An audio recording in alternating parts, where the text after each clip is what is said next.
আল্লাহ রাব্বুল আলামিন পবিত্র কোরআনুল কারীমের মধ্যে একটি অনবদ্য সূরা নাজিল করেছেন। এখান থেকে আলোচনাটা শুরু করতে যাচ্ছি। সূরাটার নাম হচ্ছে সূরাতুল আসর। কি সূরা? আল্লাহ পাক বলছেন বিসমিল্লাহির রহমানির রহিম, ওয়াল আসরি, সময়ের কসম, সময়ের কসম, মহাকালের কসম, ইন্নাল ইনসানা লাফি খুসর, নিঃসন্দেহে, নিঃসংকোচে, কোনো সন্দেহ নেই যে এই পুরো মানব জাতি ক্ষতির মধ্যে আছে।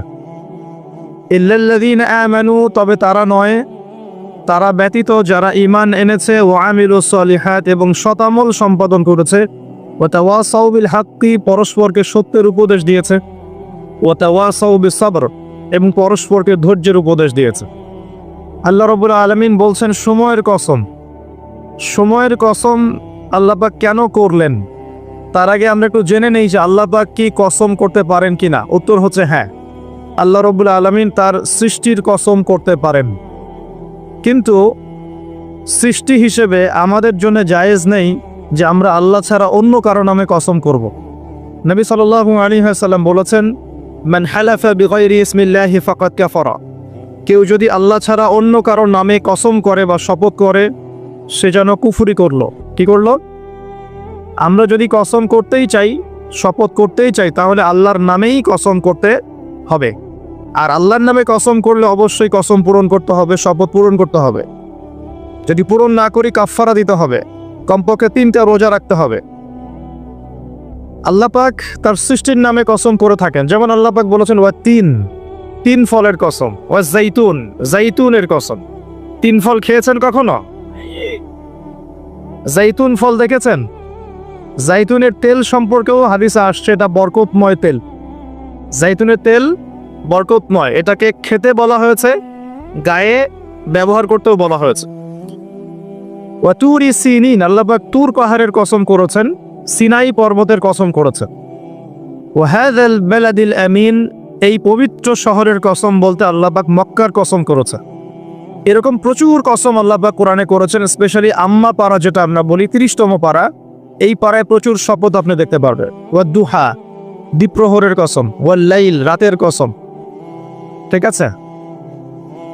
কোন কোন ক্ষেত্রে আল্লাহ পাক এই মহাবিশ্বের কসমও করছেন তারকার অবস্থানের স্থলে। আল্লাহ পাক বলছেন ফালা উকসিমু বিমাওয়াকিন নুজুম ওয়া ইন্নাহু লাকাসামুল লাউ তা'লামুনা আযীম। সূরা ওয়াকিয়ার শেষের দিকে আল্লাহ পাক নক্ষত্রগুলোর অবস্থানের স্থলেরও কসম করেছেন।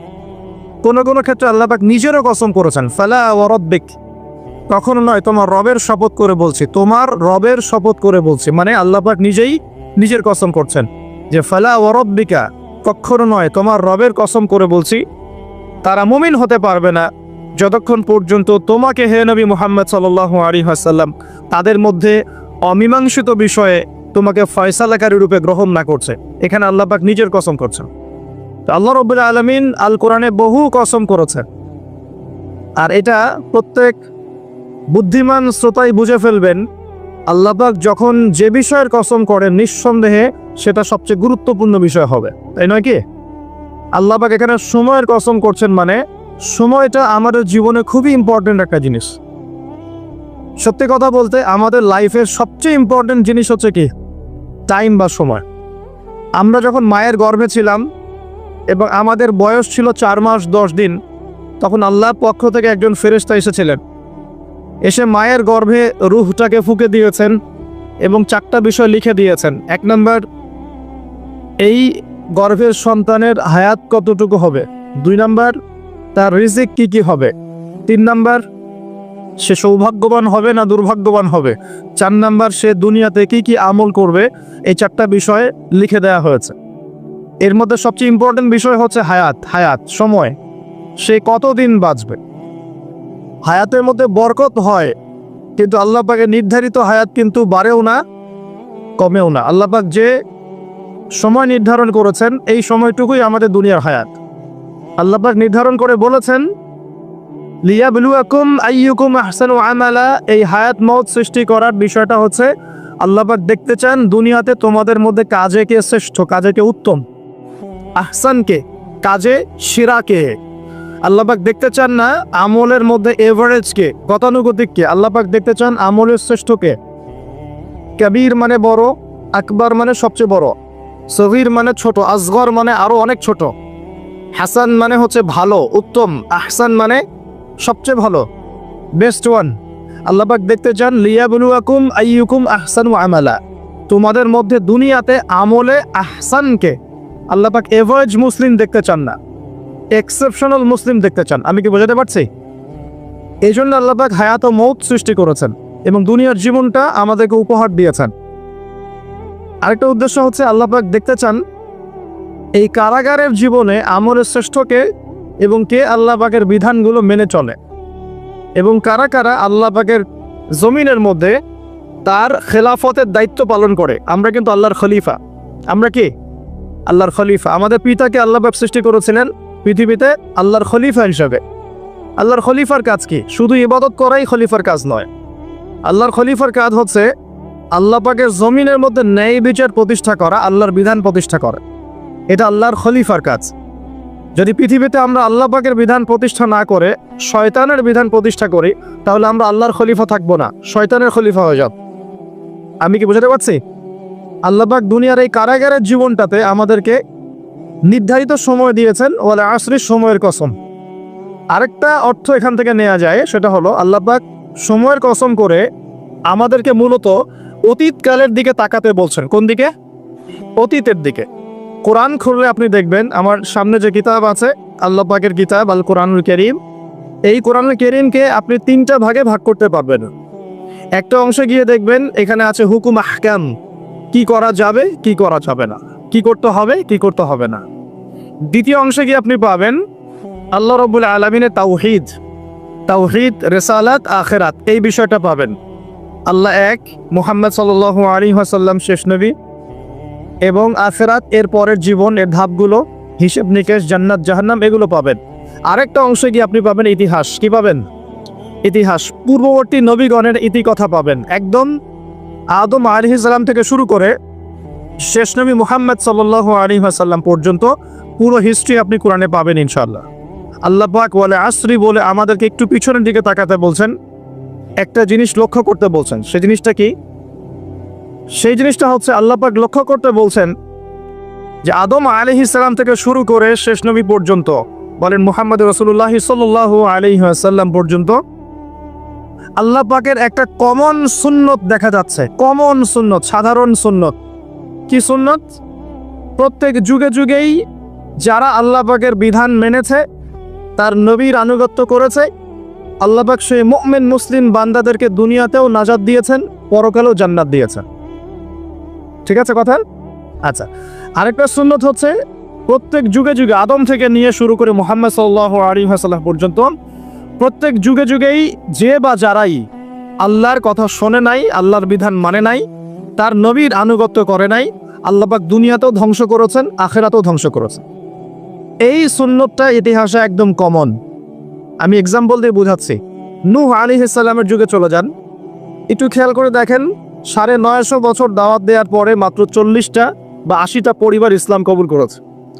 আল্লাহ পাক এই সারা দুনিয়ায় সেই 80টা পরিবারকেই বাঁচিয়ে রাখলেন, নিষ্কৃতি দিলেন, উদ্ধার করলেন, বাকি সবাইকে ডুবিয়ে মেরে দিলেন। আল্লাহর সুন্নাত। আল্লাহ পাকের কিছুই পরোয়া নাই। পরোয়া আছে? আচ্ছা, তারও একটু আগে যান, আদম আলাইহিস সালামের 2 ছেলে হাবিল এবং কাবিল, মনে আছে? কাবিলের কুরবানি কবুল হয় না, হাবিলেরটা কবুল হয়। তো এখানে হিংসা, এখানে কি হিংসা, পরশ্রী কাতরতা। তারটা কেন কবুল হয়, আমারটা কেন হয় না? এই হিংসার বশবর্তী হয়ে এক পর্যায়ে কাবিল হাবিলকে হত্যাই করে ফেলল, এবং সেই হত্যাকাণ্ডের সাক্ষী ছিল একটা পাখি, তার নাম কি? কাক। কাক, হ্যাঁ। বিষয়টা হচ্ছে যে কাক সাক্ষী যে আদম আলাইহিস সালাম এর 2 সন্তান, এক সন্তানকে হত্যা করার পর আরেক সন্তান মাথায় হাত দিয়ে বসে আছে। কিভাবে তার ভাইকে দাফন করবে এই জ্ঞান তার কাছে নাই। আল্লাহ পাক কাককে পাঠালেন, সে মাটি খুঁড়ে দেখালো কিভাবে দাফন করতে হয়। তার মানে শিক্ষা আমাদের চারপাশেই আছে। শিক্ষা গ্রহণ করার জন্য সবসময় টেক্সট বুকের প্রয়োজন হয় না। শিক্ষা গ্রহণ করার জন্য সবসময় টেক্সট বুকের প্রয়োজন হয় না, এই ডারউইনের মতবাদের প্রয়োজন হয় না। শিক্ষা গ্রহণ করার জন্য একটু দূরদর্শিতাই যথেষ্ট।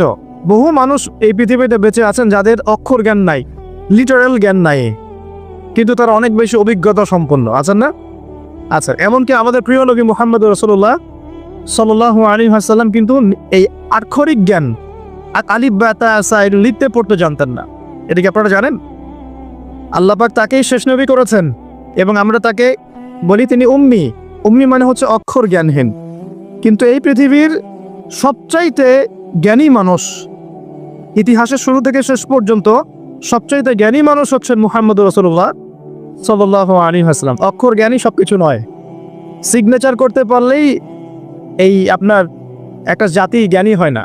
সাক্ষরতার হার বাড়লেই একটা জাতি জ্ঞানী হয় না। একটা জাতি জ্ঞানী হয় যখন তার ভিতরে আধ্যাত্মিক পরিবর্তন আসে, যখন তার ভিতরে মানবিক গুণগুলো ইনস্টল হয়, যখন সে মানবতার কল্যাণে কাজ করতে পারে, যখন সে খারাপ পথে যায় না, ন্যায়ের পথে থাকে, অন্যায়ের পথে যায় না, তখন সে ভালো হয়। অক্ষর জ্ঞান সব কিছু নয়। আর আমরা এখন পাশের হারটাকে বেশি ফোকাস করি। কত পার্সেন্ট পাশের হার, কত পার্সেন্ট শিক্ষিত, এটা বড় কথা নয়, কত পার্সেন্ট পাশের হার। পাশের হার সব কিছু নয়। একটা দেশ আছে এখনো পৃথিবীতে, তার নাম ভুটান। কি নাম? বলা হয় যে পৃথিবীর সবচেয়ে সুখী দেশগুলোর মধ্যে একটা হচ্ছে ভুটান। তারা কিরকম জানেন? কৃষিকাজ করে। হ্যাঁ, কৃষিকাজ করে, দিন আনে দিন খায়, চাষাবাদ করে, ফসল ফলায়। যে ফসল খাওয়া দাওয়া করার পরে যেটা বেঁচে যায় সেটা এক্সপোর্ট করে। কেউ কারোর সাথে হানাহানিতে যায় না। হ্যাঁ, ছোট ছোট ছোট পরিবারে বিভক্ত, গোত্রীয়, সেখানে গোত্রীয় বিভাগ আছে, কিছু পলিটিশিয়ানরাও আছেন, কিন্তু কারোর সাথে কোনো হানাহানি কাটাকাটি এইসবে নাই তারা। পৃথিবীর সবচেয়ে সুখী দেশগুলোর তালিকায় ভুটানকে বলা হয় একটা দেশ। দেখুন এখানে যেটা বলতে যাচ্ছিলাম, যে শিক্ষা নিলেন কাবিল কার কাছ থেকে? কাকের কাছ থেকে। এখানে একটা হাদিস মনে পড়ে যায়, শেয়ার করি। নবী সাল্লাল্লাহু আলাইহি ওয়াসাল্লাম বলেছেন, এই পৃথিবীতে প্রথম হত্যাকাণ্ড সংগঠিত করেছিল কাবিল। এই জন্যই এই পৃথিবীতে যত মানুষকে অন্যায়ভাবে হত্যা করা হবে, বিনা কারণে অন্যায়ভাবে হত্যা করা হবে, এই সমস্ত খুনের যে পাপ, এই পাপের একটা অংশ কাবিলের আমল নামায় যুক্ত করা হবে, বলি নাউজুবিল্লাহ। সপ্তাহে জারিয়া যেমন আছে, আরেকটা টার্ম আছে, সেটা হলো গুনাহে জারিয়া। এটা কি? একটা মাদক দ্রব্যের বার খুলেছেন, আপনি মারা যাওয়ার পরেও যদি মানুষ মাদক খেতে থাকে, কবরে শুয়ে শুয়ে গোনা পাবেন ইনশাআল্লাহ। একটা গান গেয়েছেন যেখানে আজে বাজে মিউজিক আছে, বা আজে বাজে শিরকি কথা আছে, কুফরি কথা আছে, মানুষকে আপনার আল্লাহ থেকে দূরে সরাচ্ছে। যত মানুষ সেই গান গাবে এবং শুনবে, আপনার মৃত্যুর পরেও কবরে শুয়ে শুয়ে সেই গোনা পাবেন ইনশাআল্লাহ। একজন মানুষ সিনেমা হল করেছে এবং সেখানে নগ্ন ছবি প্রদর্শন করা হয়। এখনকার বেশিরভাগ সিনেমাতেই নগ্ন ছবি দেখানো হয়, কারণ এখন অনলাইনে ঢুকলেই মনে হয় এই জগৎ সমান সমান যৌনতা, মানে এই পৃথিবীটাই মানে যৌনতা, সবখানেই যৌনতা। এমনকি একটা স্যান্ডো গেঞ্জি কিনতে যাবেন, সেখানেও দেখবেন একটা নগ্ন মেয়ের ছবি দিয়ে রেখে দিয়েছে, মানে সব যৌনতা। তো এই যে সিনেমা হলটা করেছেন, যত মানুষ এখানে সিনেমা দেখবে, যদি আপনি মারাও যান, যত মানুষ সিনেমা দেখতে থাকবে, এই গুনার একটা অংশ আপনার কবরে অটোমেটিক ট্রান্সফার হতে থাকবে ইনশাআল্লাহ। এভাবেই যদি আপনি মাদ্রাসা করেন, যত মানুষ পড়বে, আগামীতে শিক্ষিত হবে, দিনের জ্ঞান অর্জন করে মানুষের মধ্যে দাওয়াতের কাজ করবে, সমস্ত নেক আমলের একটা অংশ আপনি পাবেন ইনশাআল্লাহ। একটা মসজিদ করেছেন, মসজিদে ইনভেস্ট করেছেন, একটা মসজিদ করে দিয়েছেন, এই মসজিদে যত মানুষ নামাজ পড়বে ইনশাআল্লাহ আপনি এর একটা নেকির ভাগিদার হবেন ইনশাআল্লাহ। আপনি একটা বই লিখেছেন অথেন্টিক সুন্দর, এই বই যত মানুষ পড়ে উপকৃত হবে, আপনি কবরে শুয়ে শুয়ে নেকি পাবেন ইনশাআল্লাহ। ভালো কিছু বলেছেন, ভালো লেকচার দিয়েছেন, যত মানুষ শুনবে, আমল করবে, জীবন পরিবর্তন করবে, ইনশাআল্লাহ আপনি কবরে শুয়ে শুয়ে নেকি পাবেন ইনশাআল্লাহ তাআলা। এটা সবচেয়ে সেরা ইনভেস্ট, সবচেয়ে সেরা ব্যবসা। আল্লাহ পাক আমাদেরকে এই ধরনের ব্যবসা বেশি বেশি করার তৌফিক দান করুন।